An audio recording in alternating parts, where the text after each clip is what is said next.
আমার কাছে বলছে যে প্রেম করি, কিন্তু দুইবার যে বাড়ি থেকে পালাইছে এটা তো ডকুমেন্ট থাকে। মানে প্রেম মনে মনে করা যায়, বাড়ি থেকে তো মনে মনে পালানো যায় নাকি? যায় তাকে ট্রান্স প্রেমিকার মতো বন্ধ চলে গেছে, সেটার জন্য তার বাড়ি থেকে বের হয়ে গেছে বলা যাবে না? যাবে? তো বলছে বাড়ি থেকে বের হয়ে গেছে, পুলিশের ভেরিফাইড পেজ থেকে বলা হয়েছে। ধরেই নিলাম এই মেয়ে চরিত্র ভালো না, কিন্তু তাকে তো 3 দিন নিয়ে দর্শন করা হয়েছে। ধরে নিলাম খারাপ। বামপন্থীরা তাদের পেজে যা লেখছে করার মতো না, বলতেছে চকলেটের বিনিময়ে করছে, তার মানে কি প্রতিটা কি করছে? নাউজুবিল্লাহ। নিজে বামপন্থীরা আজকে মেয়েটাকে প্রতিটা বানাই দিচ্ছে। জুলাই কেন হয়েছে বাংলাতে? জুলাই কে জুলাই হয়েছে? না, কখনোই না। আজকে হিন্দু হলে কি হতো? আজকে তো দস্তুর পার হয়ে যেত হিন্দু হলে। আজকে যে একটা হিন্দু মেয়ের অন্যদেরকে টান দিয়ে তাহলে কি হয়ে যেত? আমার মেয়ে মুসলমান, আমরা আজকে জুলাই দেখেন লাইভ চলছে, আমি বললাম জনগণকে ঠান্ডা করার জন্য যে আমি এখানে উঠে বসি, তারপরে তো থাম। আমি এখানে বসতে চাইছি, সে আমাকে বলতেছে পুলিশের গাড়িতে হাত দিয়েছে, ধর।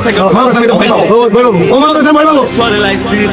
তোরা হলো আমাদের চাকর, আমরা তোদের মালিক। আমাদের চাকর, আমরা তোদের মালিক। টাকায় তুই ভাত খাস, আমার ট্যাক্সের টাকায় তোর এই পোশাক হয়।